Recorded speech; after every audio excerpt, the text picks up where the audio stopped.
today. I wanted a chance to talk with you a little bit today about the work in Johannesburg that you helped lead. And I wanted a chance to get a sense from you about the Corridors of Freedom project.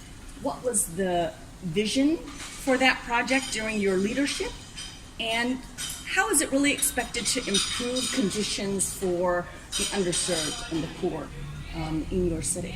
Well, thank you very much. In many ways, the Corridors of Freedom is an antithesis to the type of city we inherited in the city of Johannesburg, and indeed all South African cities, because South African cities were designed to be monofunctional.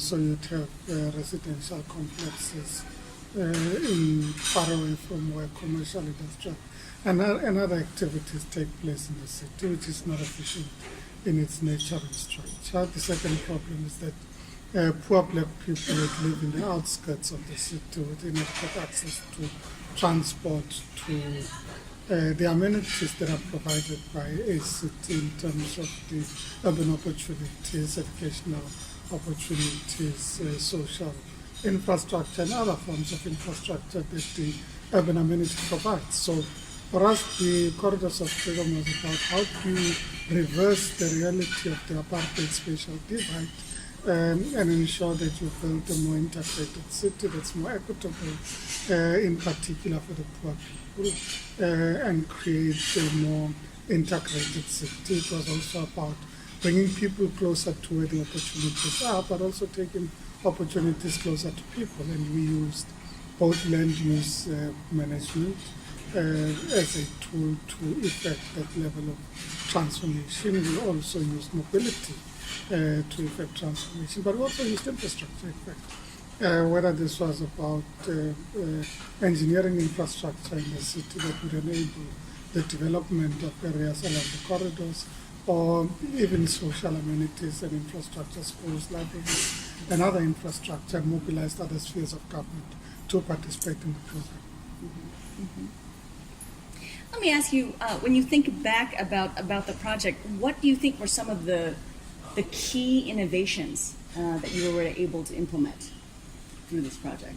Well, key innovations would have been ensuring that our capital investment program is driven by city spatial planning and strategy. That was a very important thing, because departments were not just responding to their own immediate needs, they were also responding to reversing the spatial disparities in our city.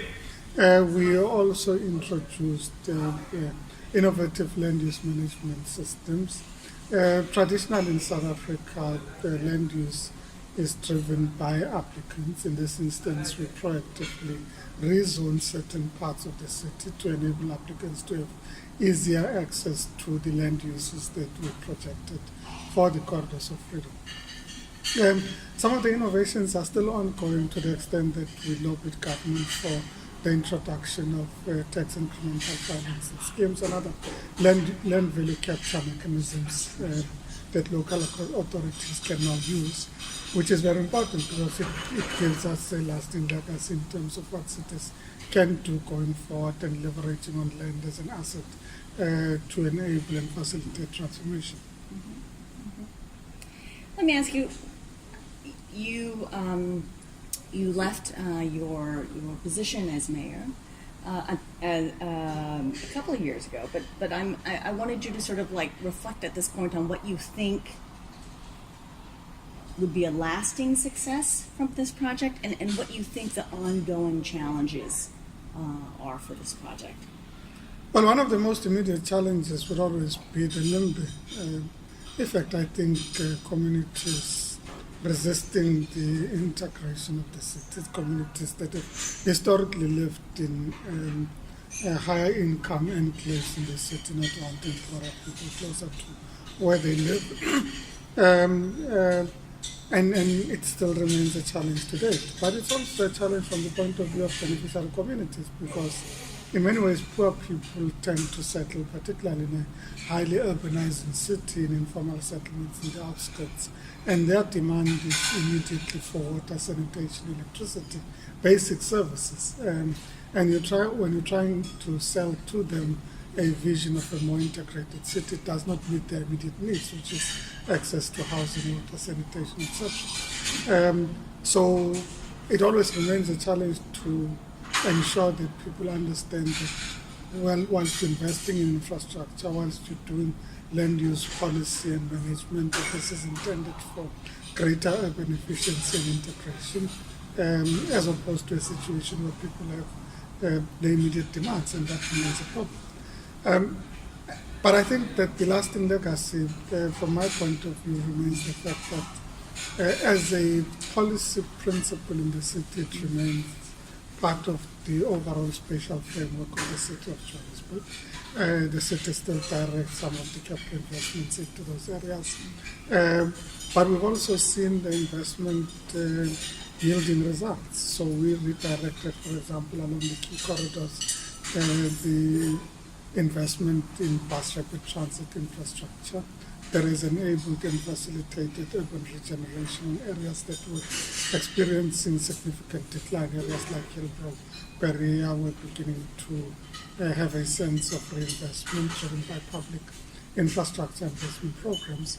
We're also in a position to ensure that people who historically would not have invested in certain areas are now investing in those areas. We are also seeing and witnessing the investment in social and public housing in areas that historically have not had that level of development in terms of public-led investment, beginning to enjoy that. So you have an area like Patterson Park that's seeing social housing development, the development of clinics, we're seeing the development of housing opportunities in what would be historically white areas like Rosettenville, Topfontein, and other parts of the city. So many people have bought into the idea, and you've seen both public-led investment, but also private sector, if I may say, appetite to invest in this sort of areas.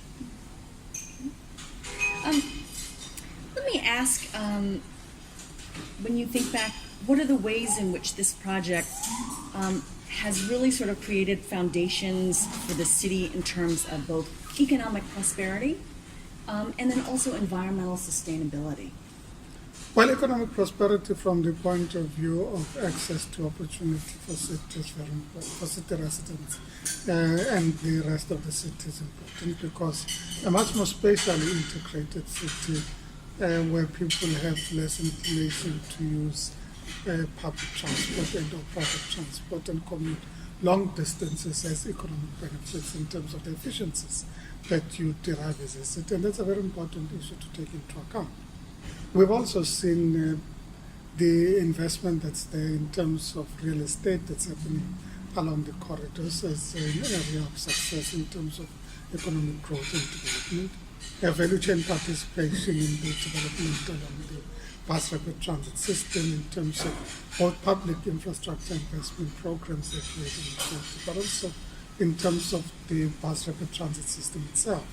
We ensured that what would have been the informal minibus taxi industry were participants in the rollout and management of the bus rapid transit system, where people who had been informally employed are now informal employment and recognized as formal employees and are able to leverage the benefits, and including minimum basic income as prescribed by national legislation.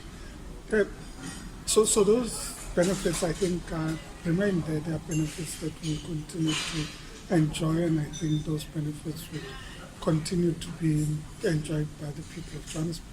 Mm-hmm, mm-hmm. Can you talk a little bit about, in terms of laying the foundation for environmental sustainability? In fact, environmental sustainability was a critical component in terms of firstly moving people from a more inefficient minibus taxi industry to a more structured bus rapid transit system. We were able to calculate reduction in CO2 emissions, both in terms of the provision of public transport, but also in terms of land use. We worked with the Global Environment Facility that became a key partner in the rollout of the corridors of freedom, so that we were able to leverage as much environmental benefits from the way in which we invested in the corridors of freedom. But also, there's the broader environmental issues, investment in public parks and amenities that create less of a requirement on people to seek these amenities in greater distances from where they are. And those are benefits that we continue to enjoy in the city. Thank you very much. Thank you. Thank you.